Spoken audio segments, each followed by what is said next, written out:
kukunin yung number. Siya yung naglagay, ano? Pagkatapos nakuha niya yung dry seal, at siya yung naglagay ng dry seal. Okay? O, di peki talaga, ano? Kaya lang sumumpa nga siya. Pati nga yung dry seal eh. Hindi mo alam kung saan ilalagay yun. Ako, ikaw, bigyan kita ng dry seal. Bigyan kita ng papel. Pati yung pantatak ng notaryo. Bigay ko sa'yo. Alam mo, paano notaryohin yun? So, ganun kagaling si Orly. Alam niya kung saan ilalagay yung dry seal, saan ilalagay yung tatak, yung ano. Alam niya. Ang galing naman ni Orly. Tangina nyo. Hindi nyo kami malilin lang. Hindi kami bobo katulad nyo. Dancing with the beat with DJ Glenn on the mix. Marcos Bangag. Marcos Bangag. Yon.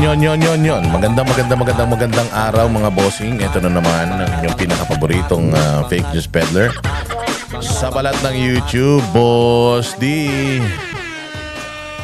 Magandang araw at pasasakitin na naman natin ang mga ulo at tayo balon-balunan. Kasukasuan, puso, isip at kaluluwa ng lahat ng mga switik, salot, mga kupal, animal, buwisit, pabigat, mga walang silbi, mga putok sa buho, hindot, palamunin, mga magnanakaw, mga kawatan, kurakot, sindikato, miyembro ng kuratong baliling sa gobyerno, mga demonyo, satanas, Judas, Barabas, Hestas.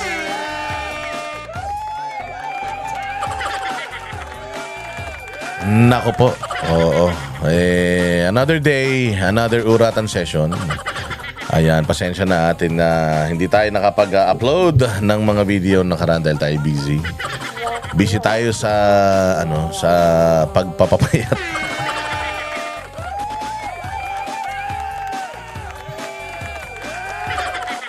Ayan na nga. Naku po, ay mainit na mga issue. Pero bago ang lahat, tayo muna ay bumati sa lahat ng ating mga subscribers.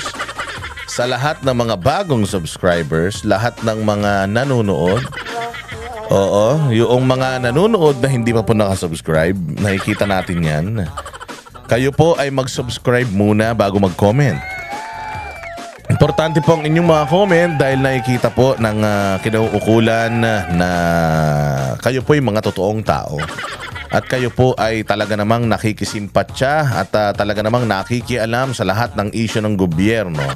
Na hindi po kayo mga troll, hindi po kayo troll army, hindi po kayo miyembro ng isang troll farm.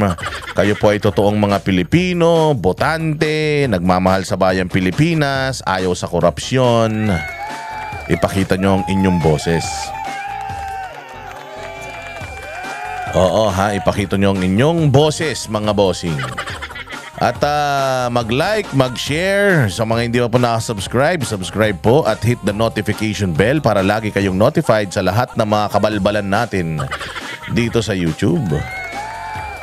At mag-follow din kayo sa ating Facebook page na ilang buwan pa lang ay palakas na ng palakas. Actually, hindi ba kung matatandaan ninyo yung aking lifelong Facebook personal account and yung Boss Dada TV Facebook page. It was taken down by no other or no less than Riz Ontiveros. Kasapakat ang Rappler at ang Vero Files na mga buwan ng shit na mga yan na puro mga fake news peddler pero sila ang nagfa-fact check sa Facebook. So it was taken down actually noong tayo ay naglalahad-lahad patungkol sa mga kabalbalan ni Riz Ontiveros doon sa alias Rene. Di ba? Dahil doon, yung pinakamatagal ko ng Facebook natanggal. So ito, bagong gawa ito. Actually, ginawa ko to when I was in Europe. Nung tayo, gulat na gulat ako noon kasi papunta ako ng Europe, doon nadali yun. So when I was in Europe, para bumisita tayo dyan sa The Hague at mga kababayan natin dyan sa buong Europe, doon lang ginawa itong Facebook page na ito. And imagine, nakaka 80,000 na po tayo mga subscribers, followers dyan. Palakasin pa natin kasi alam mo naman. Alam nyo naman, yung Facebook, dyan talaga tayo matindi ang bakbakan. Maraming troll farm dyan, maraming haters dyan, maraming bashers dyan. At alam nyo naman, si Boss Dada thrive from bashers. Alam mo, pagka may basher ako, tuwan-tuwa ako. Yung iba dyan, pag may basher, inis na inis, no? No. Ibig sabihin, naririnig na nila boses mo, nararamdaman ka na nila, kaya nagbabash-bash sila. Kasi kung wala kang kwentang tao, makikita mo, walang magbabash sa'yo. Pero the fact na pinupuntahan ka na ng troll farm, ng mga bashers, i-enjoy mo yan. No? Dapat, ibig sabihin, nakakarating yung boses mo doon sa kinaukulan. Kasi what is the point? Na tayo-tayo lang yung nagkukwentuhan, nag-agree sa mga pinag-uusapan natin, di ba? Wala rin kwenta yun, no? Kasi gusto mo na ako gusto na kita so anong learning ang ating makukuha from that, yung nagdidilaan lang tayo ng sugat. Kaya kailangan mga bossing, meron tayong mga gagawin.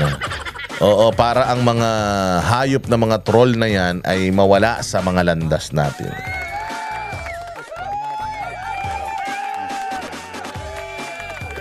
Makikipagdiba-debate ka sa kanila ng konti, aasarin mo sila ng konti, tapos kukupali mo sila ng malala.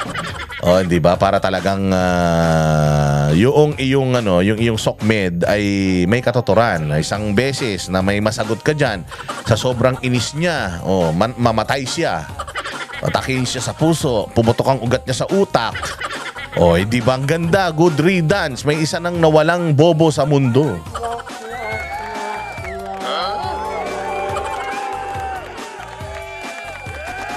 Ganun lang talaga yun. Kaya nga, grabe, nag-trending yung isa kong post. At maraming nag-message sa akin na takot dun sa post ko, baka daw ako madimanda. Sabi ko, ba't naman ako madidimanda? Ba't naman ako madidimanda? Ang ganda-ganda naman ng post ko. Kasi yung post ko was about if. Sabi ko, if. Ilagay nyo din dyan sa comment section. Pasabugin din natin yung comment section nitong upload na ito.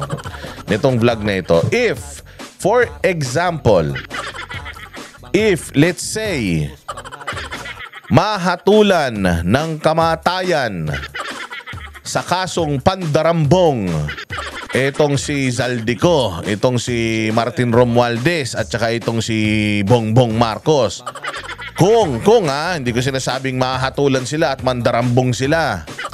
Pero kung halimbawa, nakasuhan sila ng pandarambong, tapos sila ay guilty sa kasong pandarambong, at let's say for example, meron ng death penalty para sa mga plunderer sa Pilipinas, wala pa man yan, isinusulong ni General Bato de la Rosa, Senator Bato de la Rosa yan, na sana ay tugunan ng mga mambabatas. Kasi kapag kaayaw nila ng death penalty, ibig sabihin mga magnanakaw, mga bunyeta na yan.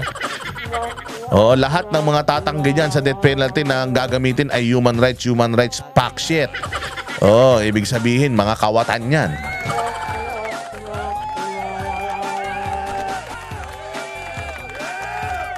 Okay? Yung mga tatamaan ng batas na yan, sigurado ayaw niyan. So let's say meron na o pumasa na yung batas na yan, at hinatulan ng kamatayan itong mga putang inang mga magnanakaw na ito sa bayang Pilipinas, na nanguha ng bilyon-bilyon, trilyon-trilyon pera ng taong bayan. Paano mo sila gustong mamatay? Ilagay ninyo dyan sa comment section. Ilagay ninyo sa comment section, mga bossing, yung inyong mga kasagutan. Papaano nyo gustong bitayin itong mga putang ina nito? Ilagay nyo dyan. Pasabugin natin yung comment section para alam nila. Ngayon sabi sa akin, huy, yung message yung mo, baka kasuhan ka dyan ha. Sabi ko, bakit? Paano kung kakasuhan doon? Tinatanong ko lang naman yung pulso ng taong bayan. Nakatulong pa nga ako sa kanila Nakatulong pa ako sa gobyerno. Nakatulong pa ako doon sa mga balang araw ay makakasuhan ng kamatayan dahil sa pandarambong. Makikita nila yung puso ng taong bayan. Anong gusto ng taong bayan gawin sa mga magnanakaw ng pera nila? Ayan, makikita. Mayroon pa doon pitikin sa betlog hanggang mamatay. Meron pa balatan daw ng buhay gamit ang nail cutter. Meron pang isa, sabi, bunutin yung mga kuko sa daliri, patubuin, tas bunutin ulit. Tas sabi yung isa pa nga, sabi buhusan ng kumukulong mantika sa mata.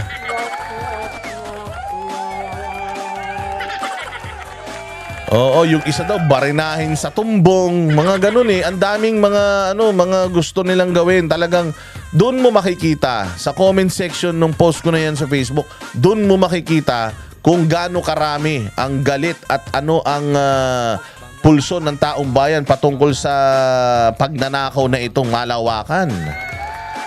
Titingnan ko lang Oh. Ayan, kung parurusahan ng kamatay, imaginein mo, 4,000 na yung comment, 105 shares. Imagine. Ayan, 4,000 comments. Hindi ba? Yan yung totoong survey at pulso ng taong bayan. Makikita mo dyan, gaano kagalit ang tao. Kasi kung nakalagay dyan, yung mga sagot nila, pulbusan sa likod, ganyan. Masahihin hanggang makatulog, ganon. Ibig sabihin, gusto sila ng taong bayan. Pero the fact na ganun ka-violente, grabe yung mga comment doon sa post na yun, lintik. Lahat na ng morbid, lahat na ng mga violent, parang yung mga violent na mababait naman ng mga tao, biglang mga naging violente sa mga gusto nilang gawin dito sa mga kawatan. It means talagang ang taong bayan gising na at ang taong bayan hindi na maloloko. Kaya ganun din ang gawin natin dito. Again, ang tanong, kung may death penalty na sa Pilipinas at kung kinasuhan si Romualdez, Bongbong Marcos at si Zaldico at natalo sila sa kaso at ang sintensya ay kamatayan, anong klaseng kamatayan ang kailangan nilang sapitin? Hanapin ninyo sa inyong mga puso sa kaibuturan ng inyong puso. Kung gaano sila gustong mangamatay.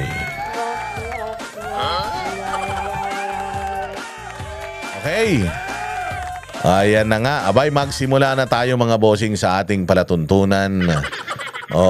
Yun na nga. Ay mainit na mainit pa rin ang issue mga bossing patungkol doon sa nakakawindang na revelasyon netong si Ondoy. Hindi Ondoy yun. Si Kaloy. Hindi rin si Kaloy yun. Sino yun? Si Orly. Kaya ipakalat ninyo mga bossing sa inyong mga social media, ipakalat ninyo sa mga social media ninyo kung yung hashtag si Orly ay ako. Kailangan si Orly protektahan natin. Actually kahapon medyo nagulantang tayo doon sa doon sa balita na kasi pinapatawag dapat siya ni Boying diyan sa may Department of Justice. Hindi naman nagpunta. Itong si Orly. Kasi daw sabi nga nila kinakabahan daw yata kaya hindi nagpunta and so on and so forth. Hindi nagpunta kasi baka walang tiwala kay Boying. Walang tiwala siguro kasi si Boying putang inang yan mula pa kay Bantag wala nang ginawang matino sa bayang Pilipinas yan, bopols yan. Makita naman natin na kapag si Boying Rimulya, alam din naman natin kung sino ang amo niyan. Hindi ba, syempre, kung yung amo niya tatamaan doon sa mga testimonya, malamang sa malamang, baguhin yan.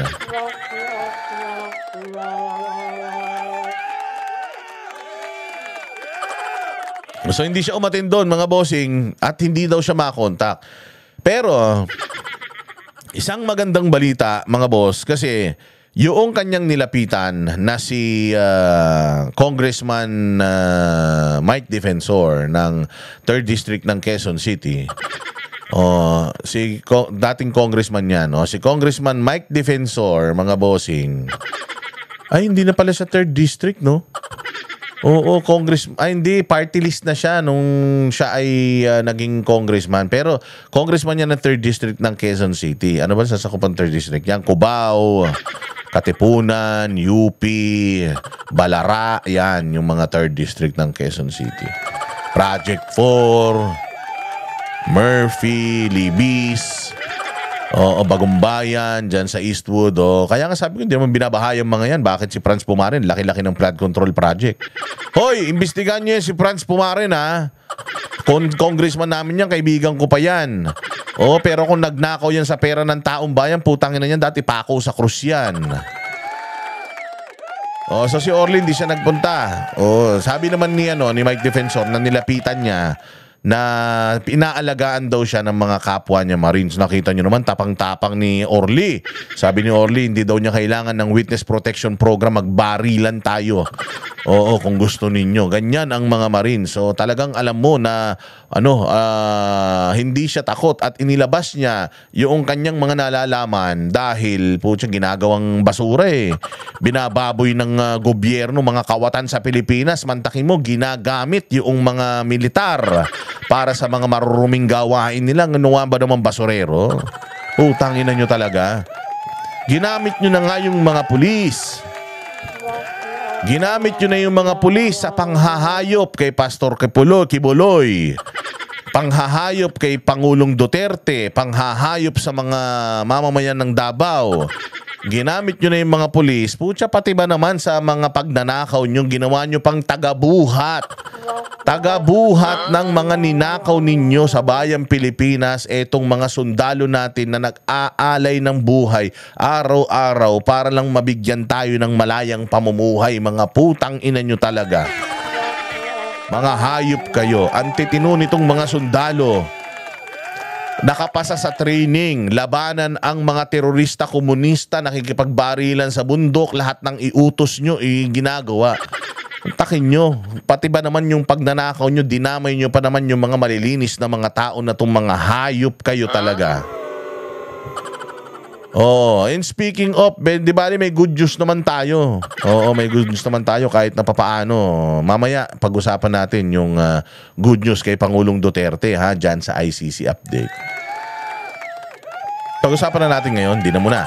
Kay Orly muna tayo. Bad news muna tayo bago good news. So sino ba si Orly Guteza? Ayan tingnan natin kung ano ba ang pagkatao nitong mamang ito. Tayo na mag-background check.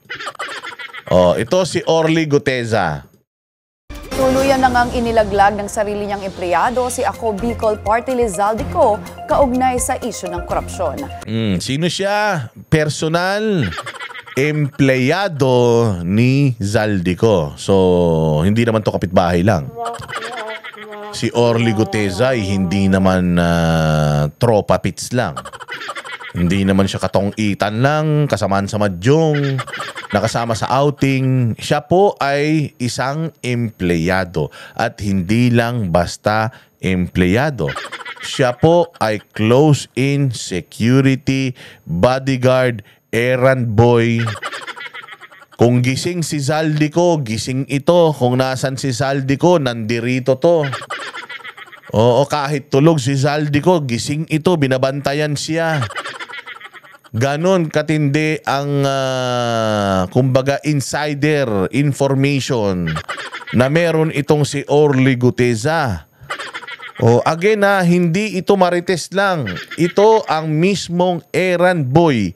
Pinagkakatiwalaan. Ako, pagkatiwalaan mo ko, saldi ko ng ganyang karaming pera, putang ina mo, hindi mo na ako makikita. Itatakbo ko talaga yung pera na yan, lalo na alam ko naman na hindi sa'yo yan. Pero the fact na limpak-limpak, baul-baul, drum-drum, mali-maleta na pera yung ipinagkatiwala mo dito, ibig sabihin, ganun kayo. Ganito, putang ina, sobra-sobra pa. Ang mga politiko, ang mga sindikato, papatay yan para sa pera. Pero mantakin mo ito pinagkatiwala sa kanya yung ganun karaming pera. Anong ibig sabihin yan? Putang ina, baka nga magsyota pa yan dalawa Joke lang. Pero ganun ka-close yan. Ganun ka-close yan. Kasi maraming mga tao ang naninira kay Orly ngayon na si Orly daw, wala yan, ano lang yan, tanim witness mo. Sinong gago ang papayag na ganito kalaking pagnanakaw, ganito kalalaking mga tao? Itong si Romualdez, itong si Zaldico, ito na ang pinaka mga magnanakaw sa Pilipinas. Bayad niyan lahat. Bayad niyan ang media, bayad niyan ang mga vlogger para mag-content para sa kanila. Sirain si Inday Sara nga, sinisira nila eh. Di ba? Kaya nga yung mga militar natin, hindi makakilos eh. Dahil alam nila kung gaano kamakapangyarihan, kahit dibaril yung mga militar natin ha, alam nila kung gaano kamakapangyarihan etong Zaldico na to at saka itong Romualdez na ito, na pati yung mga general nila tila mo nabili na. So ako, sundalo may baril, hindi pa rin ako makakilos kahit marami kaming galit. Bakit? Takot kami, ganun kademonyo, kasatanas etong si Zaldico at saka itong si Romualdez, mga bossing. Ganun talaga. Oh, so imagine ninyo kung yung buong sandatahang lakas nga takot eh. Ito pa kayang si Orly, hindi matatakot? Ako, bayaran mo ko kahit magkano eh. Gumawa ng kwento-kwento laban sa dalawa na yan. Putang ina, patay ako. Hindi ako papayag unless talagang matindi ang pagmamahal ko sa bayang Pilipinas at totoo yung sinasabi ko. Pero kung nagsisinungaling ako, walang presyo. Ikaw, tanungin kita, magkanong tatanggapin mo? Para lang itong si Romualdez at saka itong si Zaldico na gawan mo ng istorya. Makikita mo, sundalo pulis ha, kanila. Pati mga kriminal kanila. Wala nga nakukulong ng mga drug lord ngayon eh. Kanila lahat, pati komunista kanila. Imagine mo, ang liit ng mundo mo. Kapag ginawa mo ito sa dalawang ito dahil sa sobrang dami ng ninanakaw nila sa Pilipinas, ganun din kadami yung kaya nilang upahan para patayin ka at sirain ang buhay mo, pati buong pamilya mo, hanggang sa angkan ng mga pinsan ng mga second, third cousin mo, kayang sirain ang buhay ng mga demonyo na yan. So, paano mo sasabihin na si Orly, pakawala yan? Putang ina, walang tanga. Walang tanga na sisirain niya yung buhay niya para gumawa ng istorya. Pero merong Pilipino na mahal ang bayang Pilipinas, mahal ang kanyang propesyon, may prinsipyo na hindi mo kayang tapatan ng pera. Si Orly yan. Diba? Oh, nakuha niyo yung logic? Oh, diba? Sino? Militar, hindi makakilos sa takot sa dalawa na yan. Pulis, hindi makakilos sa takot sa dalawa na yan. Si General Torre, ang dami nang naitulong sa kanila, tinarantado pa ng mga yan. Si Pangulong Duterte, dating presidente, tinarantado ng mga yan. Si Inday Sara, nakatulong sa kanila, tinarantado nila. Pinabagsak nila. Si Pastor Apollo Kibuloy, ang daming naitulong sa mga yan, pinakulong nila. Oh, so sinong gago ang gagawa ng istorya para ano yung tong dalawa na to? Wala. Kung hindi totoo ang sinasabi nito ni Orly Guteza, wala sa kanyang puso ang pagiging patriot talaga, wala sa kanyang puso ang pagmamahal sa bayang Pilipinas, putyang ina. Hindi na. Putya, kung corrupt na tao yan, hindi na yan magsasalita. Nagtago na lang yan. Alam niya pwedeng mangyari sa kanya eh.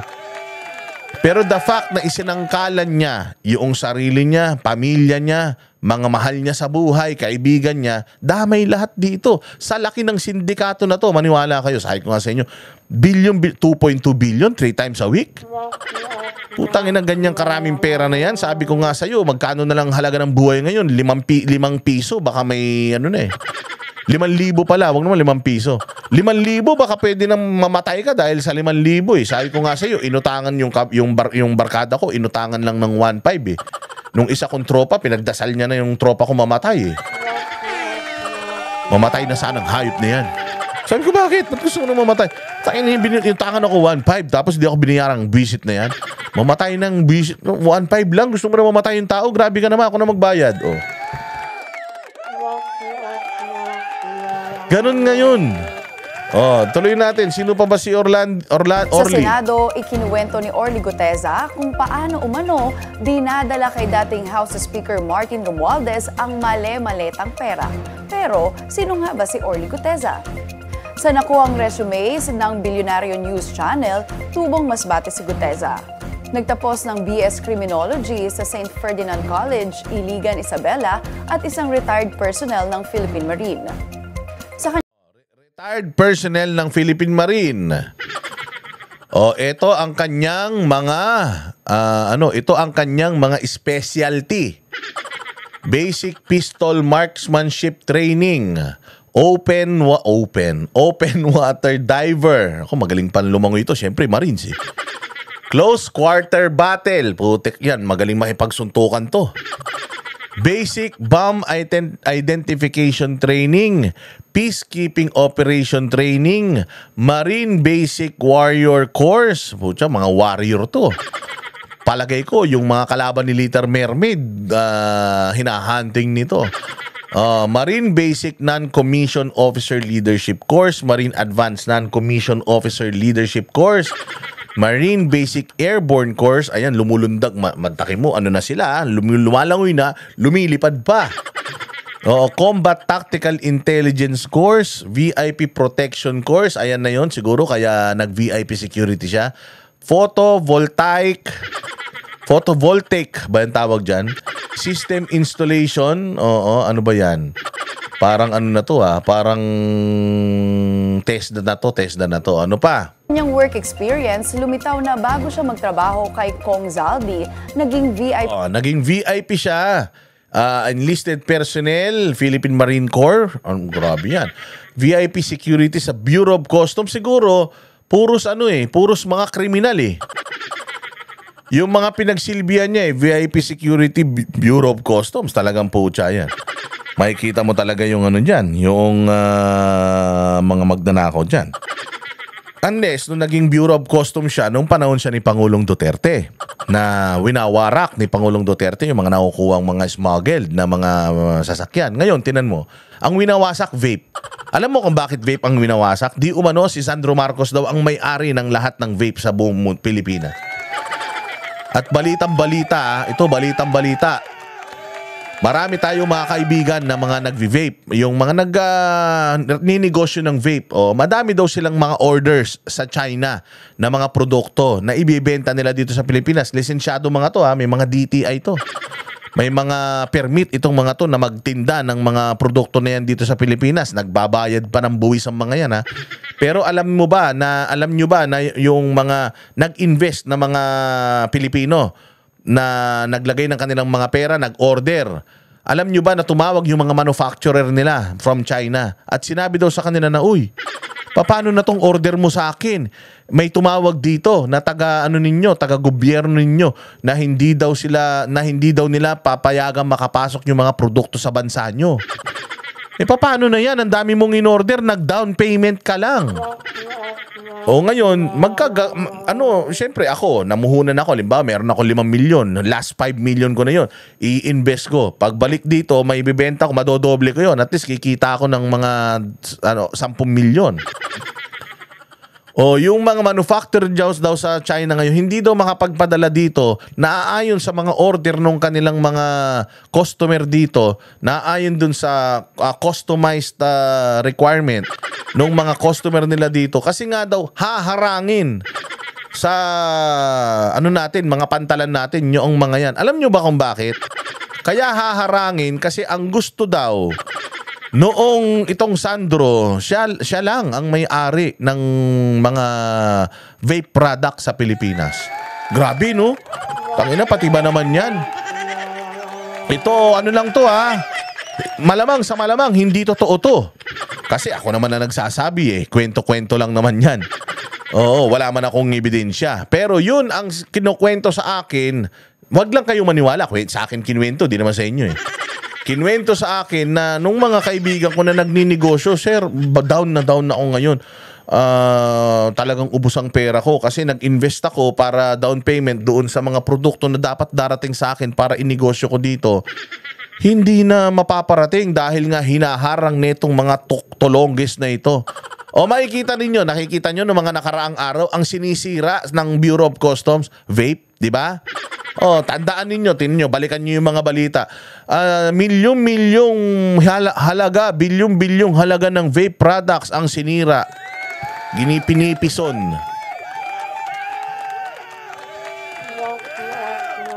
Yun na dahil may monopolyo ng vape products dito sa Pilipinas. Isa na lang daw may-ari, di ko alam kung sino. Oo, sabi nila, Sandro, di naman ako naniniwala. Mabait na bata yan eh. Mabait na bata yan. Mukhang hindi makabasag pinggan yan eh. Baka nga palitan yan si si San Agustin eh. Sa sobrang bait niyan, baka palitan yan sa lang. Okay, maniwala doon. Fake news yun. Hindi totoo yun. Mabait na bata yan si Sandro Marcos. Hindi niya gagawin yan sa mga kababayan niya. So yun, nagre-reklamo yung mga vape dito. Ayan, so BOC, Bureau of Customs, naging VIP Security to Office of the President. Sana may mga timeline to, no? Para malaman natin sino bang Vice President yung pinagsilbihan niya, kung si Lenny ba o si Inday Sara. Naging VIP security siya to PCOO. Sino ba yung binantayan niya? Kasi kung ang babantayan mo si yan si Claire Castro, wag na. Utangin na, wala namang banta sa buhay yan. Dahil yan, may sitit naman yan. May hablig. VIP security to the Bureau of Corrections, Bucor. Yan yung mga niya. So talagang trabaho na nitong si Orly yung security or detail sa mga malalaking tao, very important person sa mga offices na ito. Question, did he ever do this? Did he do this? Ginawa niya ba ito doon sa kanyang amo sa Bureau of Customs, amo niya sa OVP, amo niya sa PCOO, amo niya sa Bucor? Wala, di ba? Hindi naman. Meron din, sa Bucor lang, ang daming corruption din dyan. Pero meron ba siyang inilabas? O baka wala siyang ebidensya? O baka hindi ganun yung mga pinagagawa sa kanila? Ngayon lang, bukod tangi, lumabas siya. Kasi nga, putsang ina, ikaw ba naman, nalulunod sa baha yung mga Pilipino. Palaki ng palaki ang utang ng Pilipinas. Tapos makikita mo, ilang tao lang ang yumayaman. Grabe, di ba? Security siya ng mga government offices tulad ng Bureau of Customs, Office of the Vice President, Bucor, at Presidential Communication Operation Office. Samantala, pinabulaan na naman ni Attorney Peachy Rose Espera ang pagnotaryo sa ipinakitang affidavit ni Orly Guteza sa Senado. Ayan, so yung sa notaryo na. So doon naman tayo sa notaryo, mga bossing. Eto, pakinggan natin yung balita patungkol dyan sa notaryo. Pasok! Ang paglutang ng resource person na si Orly Guteza sa investigasyon sa flood control scandal. Nabulaga ang Senado sa kanyang mga revelasyon kahapon, pero marami rin ang kumwestiyon sa kanyang kredibilidad. Hindi rin siya sumipot sa nakaschedule niyang appointment ngayong araw kay Justice Secretary Boying Remulla. Narito ang agenda report ni Hannah T. Tanim witness ba ang nangyari sa Senado kahapon? Tanim witness ba ang nangyari sa Senado? Kasi gulat na gulat sila talaga. Hindi nila ine-expect. Meron pa nga lumalabas ng mga issues na kino-coach daw ni Marcoleta to. Mas alam pa daw ni Marcoleta yung niya, yung kanyang testimonya. Mga gago, hindi kayo nakikinig kay Marcoleta? Minute niya ito. Binasa niya yung affidavit. Abogado si Marcoleta. May photographic memory yan. Siyempre, pag nabasa niya, alam niya yung magiging gist laman nung testimonya nito at alam niya kung gaano ka-importante yung mga testimonya nito. Kaya nag-request si Marcoleta na panotaryo mo yan. Tapos kung talagang ready ka, gusto mong humarap, sige, iaharap kita sa Senado. Kasi nakita ni Marcoleta ko, kasi tanga mo naman kung si Marcoleta ka, nabasa mo yun, alam mong puro palabok yung laman nung kanyang mga testimonya, di ba? Siyempre, di ba? Hindi mo ipipresenta yan, mapapahiya ka eh. Pero si Marcoleta? Ngayon, gulat na gulat sila, biglang lumabas eh. So kung bakit alam ni Marcoleta yung affidavit niya, kasi may kopya na si Marcoleta. Naka-ready na din yung kopya ni Marcoleta para ibigay sa lahat. So, ibig sabihin, binasa niya na yan magdamag. Inalam niya na yan.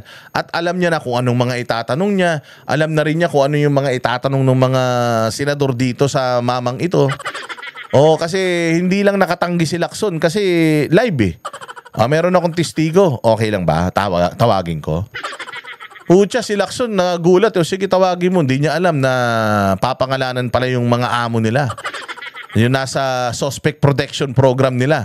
Suspect protection program, pucha nga naman, takin mo, nauna pang nakasuhan yung mga maliliit kesa dun sa mga malalaki na mga may ano dito. So, ayun na nga.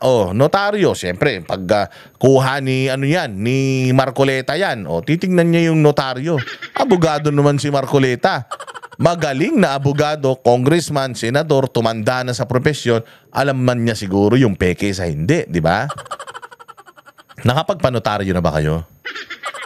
Nakapagpanotaryo na ba kayo? Alam mo ba na pag nagnotaryo ka, ako lagi ko nagnotaryo kasi nga, lagi ko nawawalan ng mga bagay-bagay, kaya lagi ako nagpapapidabit of loss.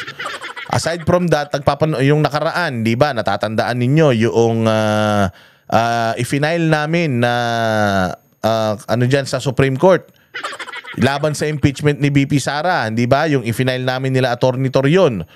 Yung aming mga doon, mga testimonya doon. Yung aming mga dokumento, pinanotaryo namin yun. Hindi yung tatanggapin ng Supreme Court pag hindi nakanotaryo So, kayo ba, nakikita nyo pag nagnotaryo kayo? Nakikita nyo yung mga nagnunotaryo sa inyo, hindi ba? Sige, lagay nyo dyan sa mga nagpanotaryo. Paano ba magpanotaryo? May dala kang papel. Hello po, magandang hapon po. Papanotaryo lang po. Ano po ito? So, ipapaliwanag mo kung ano yun.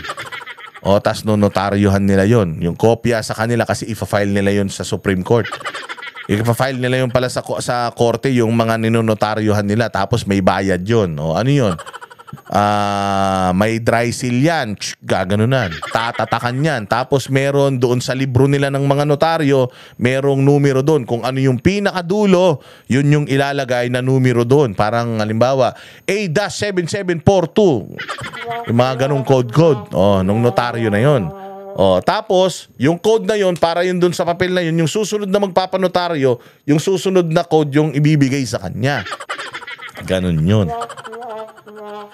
Minsan, pag nagpanotaryo ka diyan sa mga notary public, minsan makikita mo, na may pirma na, naka-short lang yun. Yung si ate na nag-attend sa'yo, siya na rin yung magnonotaryo, alis ka na. Di ba? Madalas ganon. Pero nagpunta ka talaga sa notaryuhan. Malalaman mo ba sa notaryuhan kung peke o hindi yung notaryo sa'yo? Nagpunta ka ron, nakalagay, notary public. Pagpasok mo doon, ito si attorney, ito yung lisensya ni attorney, abogado talaga siya. Notaryo, bug, pak, bayad, tapos may kopya sila, may kopya ka rin. Di ba? Ganun magpanotaryo. So, paano mo mapepeke yun? Kasi pag sinabi mong peke yung notaryo, it's either hindi authorized na notary public yung pinuntahan mo, nagpapanggap lang siyang abogado na pwede magnotaryo, o ikaw mismo ang gumawa ng mga pandaraya na yon. Nakuha mo yung dry seal. Meron kang dry seal. Meron kang code. Meron kang pangtatak. Kasi pati yung lisensya nung abogado nando doon. Yung may pirma. Putsang inang yan. Sa tingin mo kayang gawin ni Orly? Na makakuha. Putsa yung stamp lang, yung rubber stamp. Putsa magpapagawa ka nun Hindi basta-basta magkaroon nun. Animal na yan. So may ganun si Orly? Tanga putsa. Tanga nyo. Natural. Kung ako, halimbawa, ito, delikado to, yung nagsasalitang abogado na yan. Delikado yan. Bakit? Kasi kung ninotaryohan yung papel sa notary public niya nang wala siya, ibig sabihin, nag-ooperate yung notary public niya illegal. Na kahit hindi siya ang nagno-notarize, yung mga tao niya doon ang nagno-notaryo kahit hindi mga abogado. Bawal na bawal yun. Kaya delikado tong ginagawa nung notary public na ito. Siguro lang, takot lang din tong notary public na ito na, oh shit, yari. yung mga ano pala dito, yung mga testimonya pala dito, dali yung mga malalaking tao, di ba? Sabi ko nga sa inyo, kahit sino matatakot sa pangalang Zaldico at saka Romualdez, kayang sirain ito yung buong angkan mo. Kaya nga sabi ko nga sa inyo, itong laban na ginagawa namin, itong pag-expose, pagbabatikos namin sa mga yan, sobrang delikado yan. Every day, we go outside, pwede kaming mamatay. Ganyang karami ang perang ninakaw ng mga yan. Di umano. Ganyang kalaki ang pera nila na kaya kanilang ipatumba kahit nasa loob ka ng bahay mo. Oo, maniwala. Sabi ko kasi sa 1.5 lang nangutang sa'yo, 2,000, gusto mo nang mamatay yung nangutang sa'yo. Eto pa kaya. Ini-expose ka, binabatikos ka, minumura ka. Bilyon-bilyon yung perang ninakaw mo. Mano ba naman gamitin mo yung 100 milyon para ipatumba mo yan? Ganun kadelikado yung ginagawa namin. Pero ba't na yung ginagawa to? Pagmamahal sa bayan, prinsipyo, at saka para sa kinabukasan ng mga mahal natin sa buhay. Yan ang pinag-uugutan ni Orly. Kaya nga sabi ko si Orly at ako, pareho namin mahal ang bayan. Pareho naming gustong wakasan ang korupsyon. Gusto namin ng maayos na Pilipinas. Ako nakakapunta ako sa iba't ibang bansa. Nakita ko gaano kaganda ang ibang bansa. Mas maganda tayo kung hindi magnanakaw ang mga tao dito sa Pilipinas. Oh, diretso. Yan ang tanong ng netizens matapos itanggi ng abogado na si Petchy Rose Espera na ninotaryohan niya ang pasabog na affidavit ni Orly Regala Guteza, ang surprise witness sa pagdinig ng Blue Ribbon Committee. Si Guteza ay dating security consultant umano ni Ako Bicol Party List Representative Zaldico at dinetalya niya ang limpak-limpak na cash deliveries umano sa bahay ni Ko at maging kay dating House Speaker Martin Romualdez. Tingnan mo, ito lang ang hindi ko maintindihan sa mga pinklawan ng mga bobo. Nag-e-expose yung tao ng katiwalian ni Zaldico at saka ni Romualdez. Ang laki nung pera na di umano kinulimbat ng mga buwaka ng inanto. Magtataka ka. Bakit ipinagtatanggol nyo? Bakit sinasabi nyo na sinungaling itong si Orly? Question. Noong hinahanap nyo yung 125 million ni Inday Sara, merong whistleblower? Merong nagsabi na ako, kasama nila ako, kinuha talaga ni Inday Sara yung pera na yan. Binuhat ko pa yung pera, dinala ko sa bahay ni Man Scarpio. 125 million. Yung 125 million ni Inday Sara, may resibo yon kung saan napunta. Inisyuhan pa ng COA ng unmodified opinion. Kinlir pa ng COA na walang problema. May notice of disallowance lang, attachments lang yung mga issues niyan. Yung attachment para dito, kasama nung attachment para dito. So, ang dapat pala, yung attachment nito at saka yung attachment nun magkahiwalay. Banggaan pala, papel sa papel, ganun pala dapat. So, nung na-correct na yon at ginawan ng sistema ng Office of the Vice President, pinalakpakan pa sila ng COA. Inisyuhan sila ng unmodified opinion. Di ba? Oh, meron bang nag-whistleblower kay Inday na nagnakaw siya? Meron bang mga tao na nagsasabi na oo, ako ay saksing buhay, nakawatan si Inday Sara? May ganun ba? Meron ba ni isa sa mga nakapaligid sa mga Duterte ang bumaliktad at sinabi na mga kawatan talaga sila? Mga tao sa Davao, baka may mga mangilan-ngilan na kalaban nila sa politika ang nagsasabi na hindi nila gusto ang mga Duterte, pero wala sa Davao na mga residenteng lehitimo ang nagsabing magnanakaw ang pamilya Duterte. Si Baste, ang ganda ng ginagawa sa Davao City. Si Inday, iniwanan ng Davao City, walang utang. Pangulong Duterte, nanalo pa via landslide nitong nakaraan lang habang nakakulong sa The Hague. So, bakit itong si Orly na naglalabas ng corruption ng dalawang tao, hindi lang 100 million ha? We are talking about billions and billions and billions and billions of pera, cash, ang kinukulimbat. Bakit sinisiraan natin si Orly? So, pinoprotektahan nyo si Zaldico at saka si Romualdez. Di umanong magnanakaw yan. So, pinoprotektahan nyo yung di umanong magnanakaw.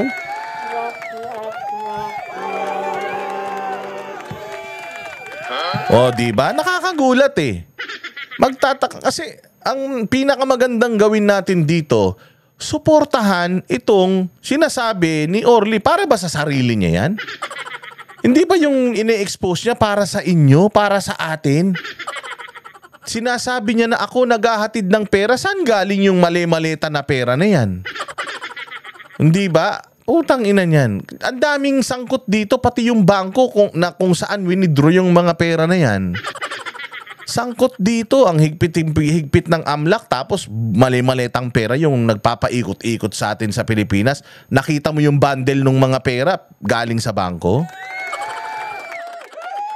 Hindi ba?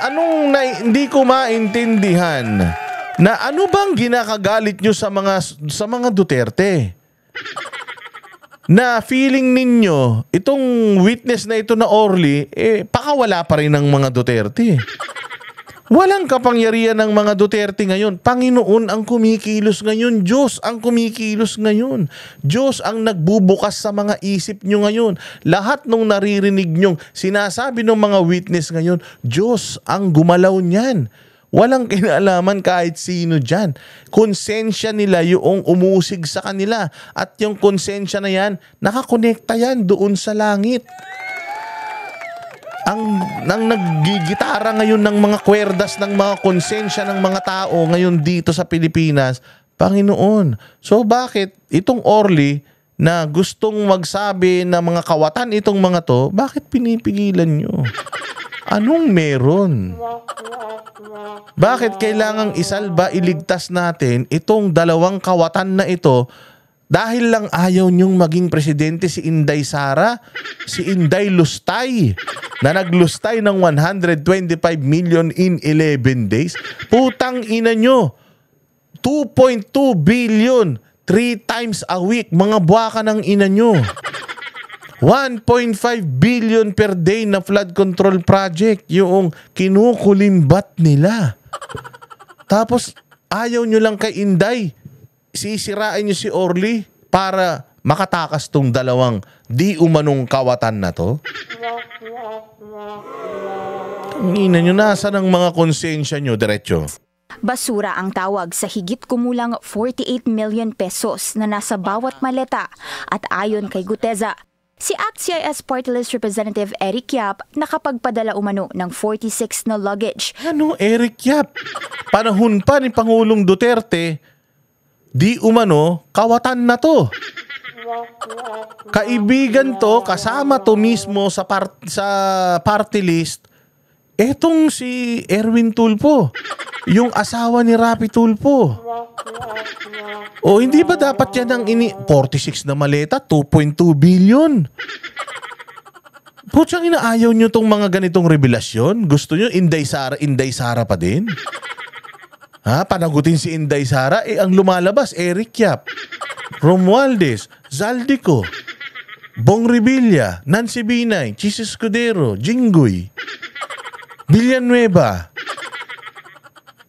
Arjo Atayde, Roman Romulo, at kung sino-sino pang mga congressman. Tapos ang gusto nyo ipakulong si Inday. Mga gago kayo. Putangin nyo, nasa ng loyalty nyo?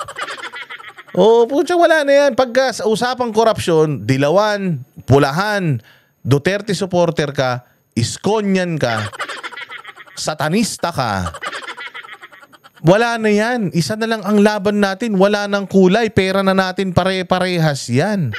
Dapat hindi nyo na iniisip yung mga political leanings ninyo. If you are left, if you are right, extreme right, gitna, wala na yan. Isang pamilya na lang tayo rito. Labanan ng korupsyon. Itong mga tao na naglalabas ng korupsyon, sinusuportahan at pinoprotektahan dapat natin. Pansarili ba to? Tatakbo bang senador yang si Orly?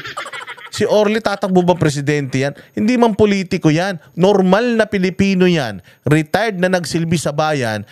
Isinakripisyo niya yung kanyang buhay kahit delikado para sa ating lahat. I-expose ang katiwalian sa Pilipinas. Putang ina nyo. Bakit ayaw nyo? Bakit mas pinoprotektahan pa natin yung nagnanakaw sa atin? Ganyan ba tayo kamasokista? Na kahit sinasaktan-saktan na kayo, tinatadyakan na kayo, babaero, yung mga kinakasama ninyo, hindi nyo pa rin gustong iwanan, pinagtatanggol nyo pa rin sa mga pamilya, magulang, kaibigan nyo. Ganyan na ba talaga kababa ang buhay ng mga Pilipino, kamalayan ng mga Pilipino na imbis nang pinoprotektahan natin yung nag-e-expose ng katiwalian, ang pinoprotektahan ninyo yung mga gumagawa ng katiwalian. Ba't may balato ba kayo dyan? Itong media, may balato yung media, kaya pinoprotektahan ng media yan. Pero tayong mga Pilipino, dapat pagdating sa bagay na to, wala na tayong kinikilingan eh. Wala na tayong pinoprotektahan ng mga mahal natin sa politika at mga gusto nating iboto at mag-lead sa bayang Pilipinas. Sama-sama tayo. Dapat dito tayo nakakampi kay Orly dahil si Orly, ang nilalabas niya, katiwalian sa Pilipinas. Sa bahay ni Ko sa Pasig City. So dahil ba si Orly walang Duterte na tinuturo? Si Orly walang sinasabing Duterte na sangkot? Hindi na to pwede. Putang ina nyo, hindi kayo anti-corruption. Anti-Duterte kayo. Mga hayop.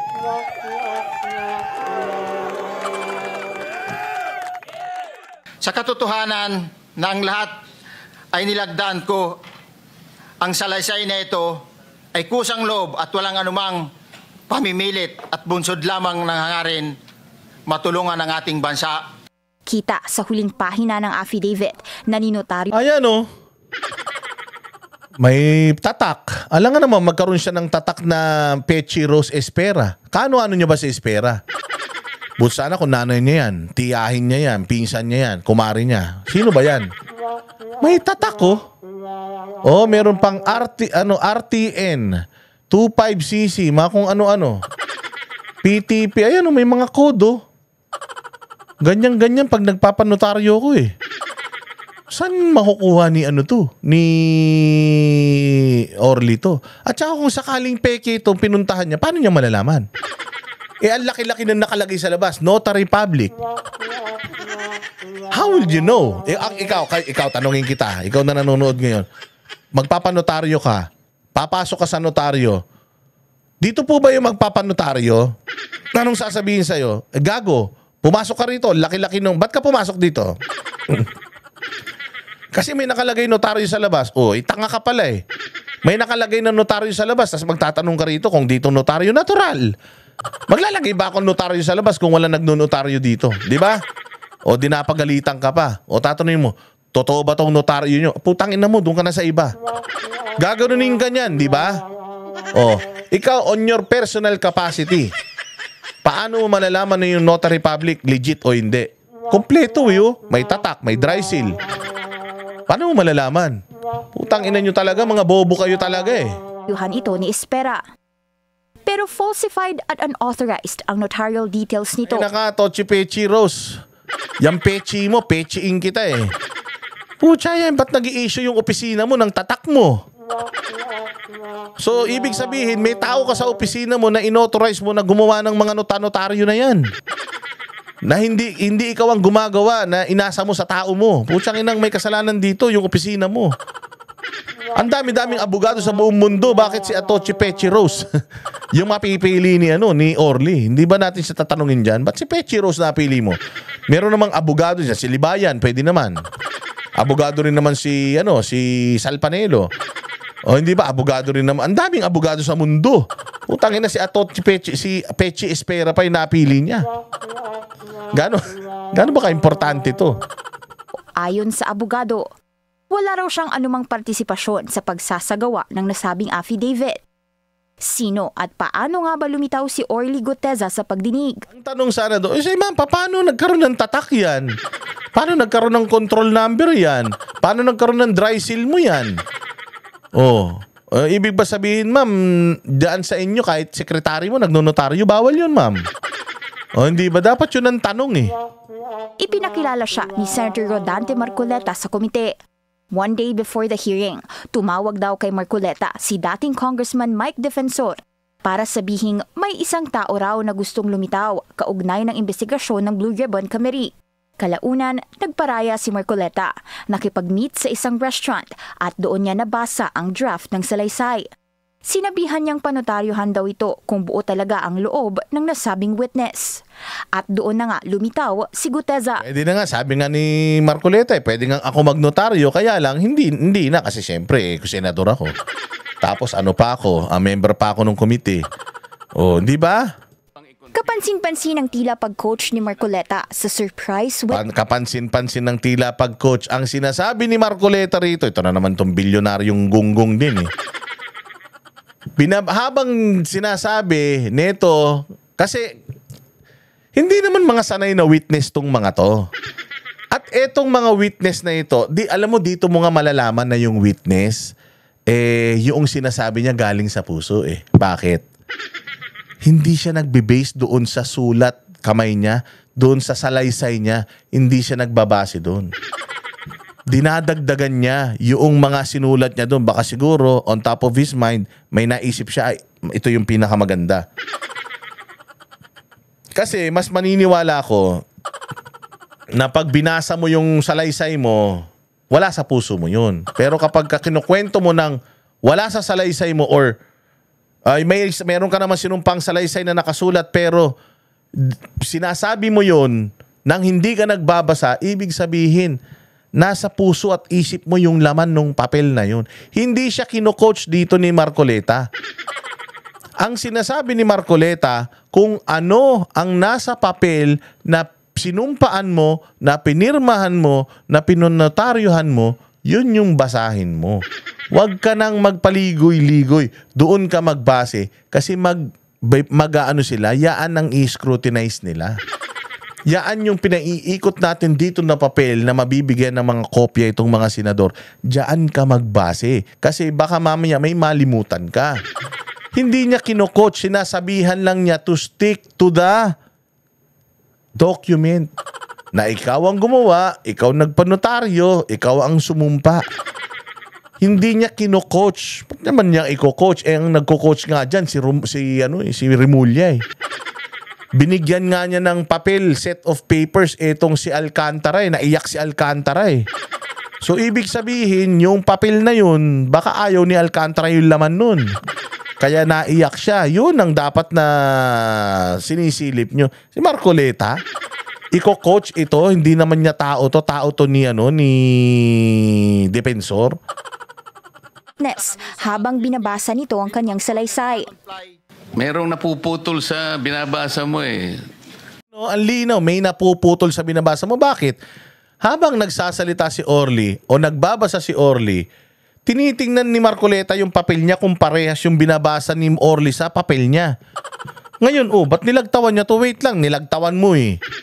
Kung ano yung nakasulat, doon ka magbase. Diyos ko naman, hindi niya kino-coach. Nire-remind niya lang. Kasi when you say coaching, tinuturuan eh. Ito ang sinasabi lang dito ni Marcoleta, mag-stick ka doon sa script mo kasi yan yung ginawa mo. Oo, meron kang hindi binabasa eh. O, hindi ba pinapaalalahanan lang niya na hindi mo kailangan mag-improvise. Stick to your statement na pinirmahan mo, sumumpa ka, pinanotaryuhan mo, na ipinasa mo sa akin. Huwag kang magmadali. Huwag kang magmadali. Naputol na. Ulitin mo yung paragraph 20. May hawak si Marcoleta na papel eh. Sino bang gumawa ng papel na yan? Sino bang nakapirma dyan? Sino ba nagpanotaryo niyan? Sino bang sumumpa na kanya yan? Yung nagbabasa, ang sinasabi ni Marcoleta, meron ka ritong hindi nababasa. Bumalik ka. Hindi ko makita na putol na siya.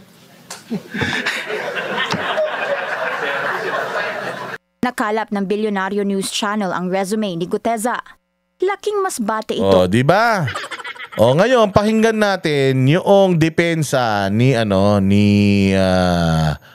Marcoleta patungkol diyan sa affidavit na yan. O ito, pakinggan natin ha. Itong kanyang depensa patungkol diyan sa notaryo. Hindi na kayo mag-away-away. Kung mapapatunayan nating peke ang notaryo, mawawalan ito ng bisa at bababa ang kredibilidad ng testigo. Sinabi ng isang senador. Oo. Sinabi niya. Ano yung senador? Abogado po ito. Senador na abogado. Yan, si Kiko Pangilinan yan. Basta senador na bobo na abogado, si Pangilinan yan. Mantakin mo, bababa daw yung kalidad noong notaryo. Bakit? Yung notaryo ba ang gumawa nung ano na yun? Yung notaryo ba yung gumawa nung testimonya? Yung notaryo ba binasa niya yun at sinabi niya na lahat ng ito ay katotohanan at pawang katotohanan lamang? Yung notaryo, pinafile lang po kasi yan. Public document na siya kapag pinanotaryuhan mo yan. Yun lang ang ibig sabihin yan. Nililegalize mo lang yung dokumento na itong dokumento na to ay magagamit na sa isang pampubliko na proceeding. Ayan na yun. Yung pinag-uusapan dyan. Hindi pwedeng, kung halimbawa, sumumpa ako na lahat ng sasabihin ko dito ay totoo. Wala lahat yun bisa kung walang notaryo. Tanginin yan. Tingnan natin. Dito kay kaibigan kong si CGPT.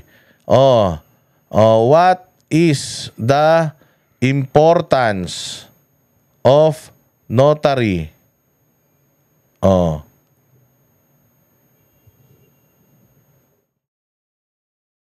It prevents fraud, ensures voluntary action, confirms capacity and understanding, creates public record. Yan yung sinasabi ko, magiging na siyang public record.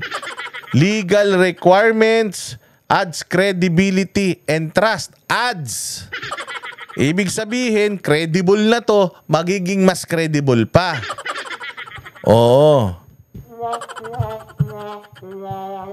Again yun lang yun. Yung limitasyon ng notary public. Ang ginagawa kasi nitong mga pumoprotekta kay Romualdez at kay Zaldico, dinidiscredit nila yung tao na walang saysay yan kasi peke yung notaryo Kaya nasumumpa yan under oath. Ikaw ba ay nagsasabi ng totoo at lahat ng sasabihin mo rito perjury sa crime, etc. etc. Di ba? Sumumpa ka, yun ang pinakamatinding notaryo. Yung pagsusumpa mo sa harap ng mga mambabatas. Sige po, So, paano po yun, Sen? Baka siyang bumaba ang kalidad. Kasi, hindi ba niya alam, nandun kami, ewan ko kung nandun siya, pero sinasabi ko, sumumpa yung witness. Okay. Si Gutesa. So ano man yung pagkukulang, halimbawa, aminin na natin kunwari lang, granting na talagang hindi yung pumirma, granting na nakuha ni Gutesa yung pangtatak. Yung stamp. Pagkatapos nakuha pa niya yung notarial register. Mantakin mo, nakuha niya yung pantatak? Notarial register, nakuha niya? Pati yung dry seal, nakuha niya. Putang galing naman ito ni Orly. Pati yung mga numero. Makapal na libro, journal yun So dito pa lang sinasabi ni dito pa lang sinasabi ni Marcoleta na yung abogadong nagsasabi na peke, delikado ka. Kasi yan yung mga kasunod na tanong, paano siya nagkaroon ng dry seal? Ano siya, pumasok siya sa bahay mo, napili niya yung notary public mo na looban, kunin yung mga dry seal mo, pangtatak mo, yung pirma nyo. Di ba yun yung mga susunod na tanong paano nangyari yun, ma'am? May CCTV footage ka ba? Mayroon ka bang CCTV footage doon sa notary public mo na nagpunta siya? Patingin nga nung nireview ko yung CCTV. Sa date na to, walang ganyang taong nagpunta. Hindi ba wala siyang ganun basta dininay lang niya na hindi ako ang nagnotaryo niyan. Kung hindi ikaw, sekretarya mo. Mas lalo kang mayayari doon. Bawal na bawal yun na hindi abogado magnotaryo. Gagamitin yung lisensya mo. Dapat madisbar ka. Diba? Dapat ganun yun. O sinasabi niyo po na hindi totoo yung notaryo niya. Paano siya nakakuha ng mga ganung tatak-tatak? Parehas po ba siya doon sa tatak ng mga ninonotaryohan nyo? Oo, pareho. O paano siya nakakuha nun? O meron po ba kayong CCTV? Siguro may CCTV naman kayo. Yung araw po ba na yan? Meron bang Meron bang... kasi may oras sa oras na to, meron ba kayong mapapakitang CCTV na hindi siya nagpunta talaga dyan? Walang ganyang tao, isang buong maghapon, umaandar yung CCTV, wala naman lumutang na ganyang muka. O wala naman. Pucha, pagka nilaliman pa yung investigasyon dito, putang ina, delikado ka, pechi. Yung pechi mo. Delicate yan. Kukunin yung number. Siya yung naglagay, pagkatapos nakuha niya yung dry seal, at siya yung naglagay ng dry seal. Okay? O, di peki talaga, Kaya lang sumumpa nga siya. Pati nga yung dry seal Hindi mo alam kung saan ilalagay yun. Ikaw, bigyan kita ng dry seal. Bigyan kita ng papel. Pati yung pantatak ng notaryo. Bigay ko sa'yo. Alam mo, paano notaryohin yun? So, ganun kagaling si Orly. Alam niya kung saan ilalagay yung dry seal, saan ilalagay yung tatak, yung Alam niya. Ang galing naman ni Orly. Tangina nyo. Hindi nyo kami malilin lang. Hindi kami bobo katulad nyo. Humarap siya sa komite. Pagkatapos, binasa niya yung kanyang sworn statement. At pagkatapos nun, in-interpellate siya. Pinagtatanong pa po siya doon. Buong bansa ang nakikinig. Parang, ang ibig lang sabihin nun, nawalan na, kay menotaryo wala. Hindi. Doon na napunta Public record na din, lahat ng statement niya sa Senate, kasi sumumpa siya doon Diba? Nag-oath siya doon. Under oath. At lahat ng sinabi niya doon, naka-steno yun. Recorded yun. May dokumento yun. Per word ng sinasabi niya, kahit yung ubo at yung utot, nakalagay yun doon. Pati tuldok, kung kailan ka huminto, huminga. Yun yung importante. Yung notaryo, wala na yan. Nawalan na yan. Wala nang, kumbaga, ang ginawa lang ng pagpapanotaryo is to make the document public. Magkakaroon na ng public record ng dokumento na yan sa archive ng kung saan man nilalagay yung mga papeles na yan. Di ba? So, kaya yung curative effect nung pag nandun na yun. Kaya wag mo sasabihin na nawalan ng visa yung... Kung halimbawa, private document lang, halimbawa, deed of sale, baka sakaling maniwala ako. Hindi naman na subject sa yun ito merong committee Ayun. Di ba? So kung pumunta doon, halimbawa, natapos po siya ng kanya pinanotaryo, wala rin diferensya yun, Sen. Natapos siya. Walang notaryo. Sinabi nyo, pwede ba yung statement mo, ipanotaryo after no siya humarap sa pagdinig? Oo, kung kakailanganin pa. At para lamang lahat ng nagdududa masatisfy kahit hindi na kailangan. Sige, panotaryo nyo uli. Wala namang problema kung panotaryo mo. Di ba? Ganyan kagaling si Marcoleta. Simple para maintindihan yung lahat. Di ba? So ngayon naiintindihan nyo na siguro, Okay na yun. Di ba? Kaya ito si Claire Castro, boba Yun din yung sinasabi niya na yung notaryo daw, kesyo ganito, kesyo ganyan. Nagtataka lang ako dito kay Franz Castro. Kay Claire Castro pala, bakit dinidiscredit niya itong nagsasalita? Ayan pakinggan naman natin tong sinasabi ni Castro. Na si Orly Guteza, implicating po former Speaker Romualdez, pinsan po ng ating Pangulo, doon sa flood control anomaly, saying na siya... ang ini-implicate Romualdez, pinsan ng Pangulo. Ini-implicate ang Pangulo? Hindi. Ba't nagre-react yung Pangulo? Ba't nagre-react yung spokesperson ng Pangulo? Si Claire Castro ba spokesperson ni Romualdez? Mismo yung nagdi-deliver ng mali-malitang pera na kung tawagin po nila ay basura. Muli, ang nais ng Pangulo, lahat po na magtetestigo ay makumpleto po sana ang ebidensya dahil ito po ay magagamit kung masasampahan ng kaso sa korte. at dapat ayusin kung ano man ang kanilang mga salaysay. At katulad nga nito, napabalita rin po na yung mismo notaryo publiko ay sinasabing peke dahil hindi daw po niya ito ninotaryuhan. So kung may mga maliliit na bagay na ikaw ay nakakapagsinungaling, paano pa kung mas malaking bagay? Oh, so dinidiscredit niya na kagad si Orly. Bakit? Bakit, Claire? Kasi, alam mo, magnanakaw yung amo mo. Kaya, alam mo din na kung pumunta na to kay Romualdez, putangin na, pupunta na yan dun sa amo mo. At pag napunta yan sa amo niya, damay siya. Aso siya eh. Na pag nawala yung amo niya, putangin na, balik na naman sa pag-vlog to, walang tatanggap dito. Bobo to eh. Hindi ba? I mean, okay, problema na ng Senado yun. Problema na ng DOJ yun. Hindi na problema ng Malacanang yan. Nagsalita yung tao, sabihin mo na lang na kailangan lang po itong mga nagsasalita sa Senado, I hope that they can back it up with evidence. I hope that lahat ng mga sinasabi nila doon ay meron silang ebidensya para mas mapanagot talaga natin kung sino yung mga dapat managot sa pagnanakaw na ito.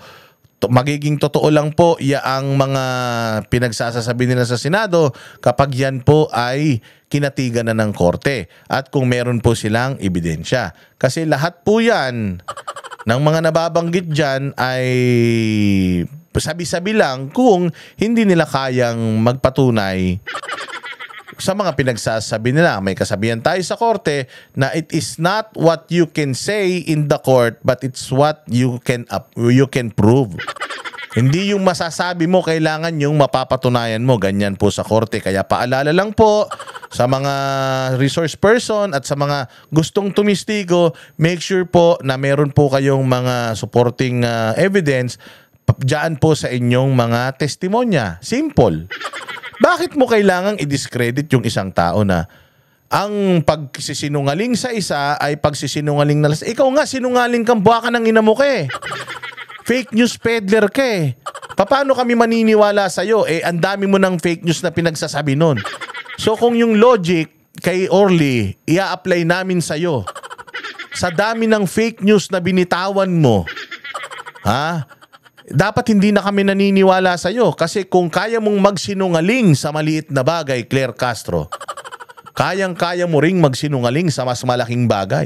Katulad ng ginagawa mo araw-araw. Diba? Tarantada ka eh. Lukaret ka. Ang lakas ng loob mong magsabi ng mga bagay na yan, ikaw mismo sinungaling ka eh. Ang dami mo ng mga huling-huli sa bibig mong pagsisinungaling mo eh. So kung kaya mo magsinungaling noon, kayang-kaya mo magsinungaling ngayon. Nung nakaraan, anong sinabi mo? Tawag dito, si Magalong, hindi imbestigador.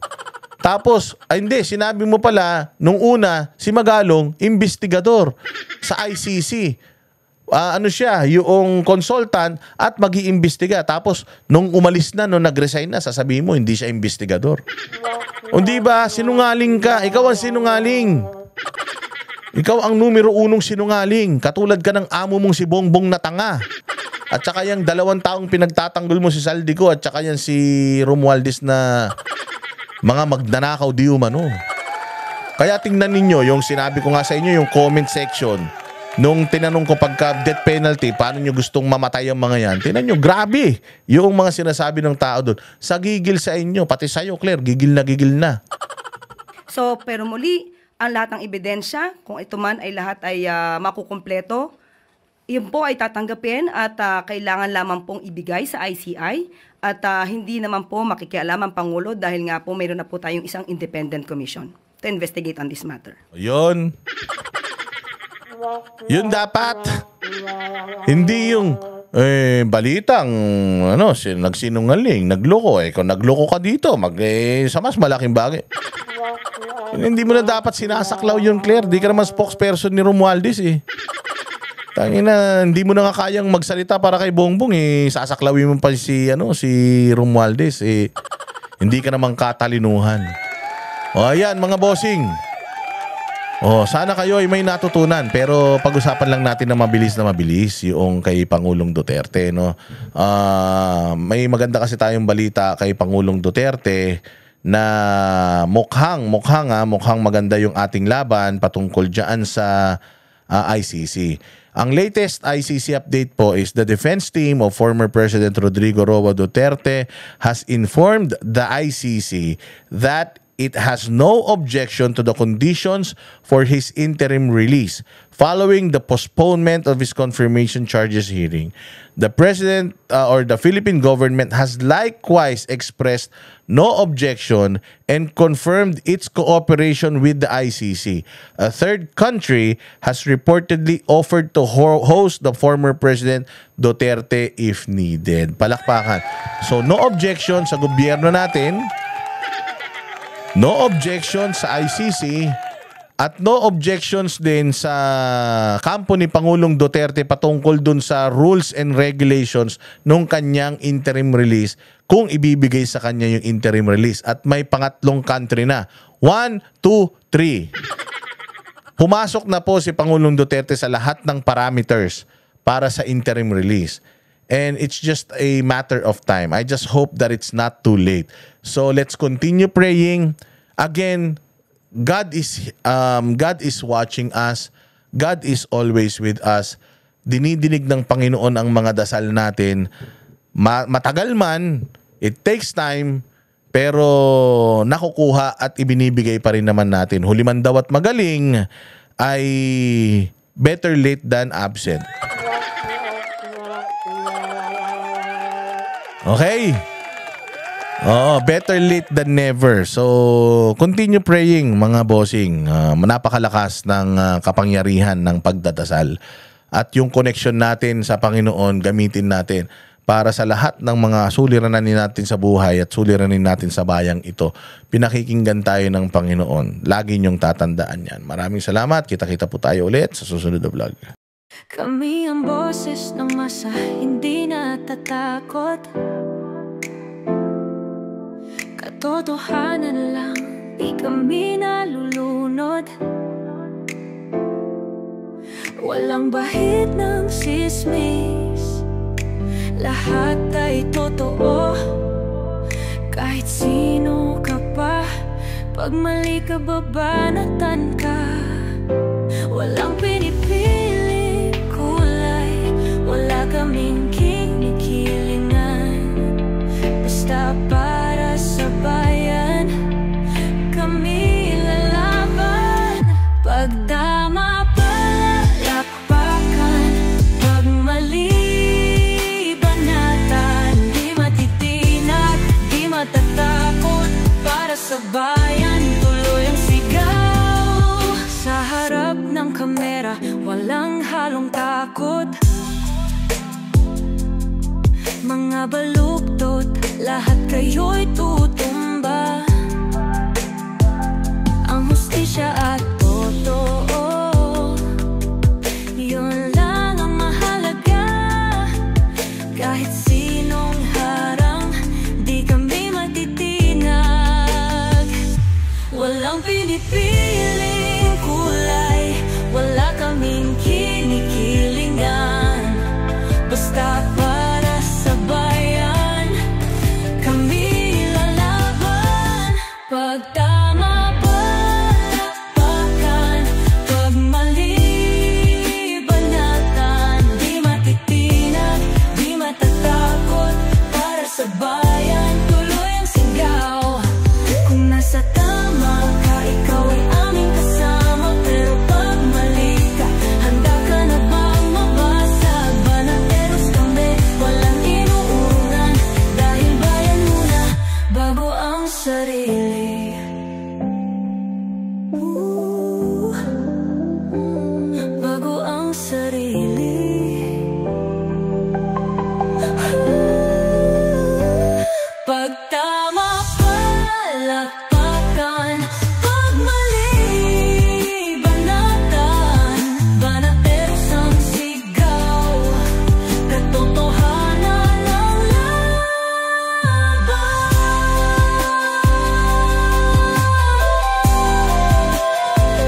kita.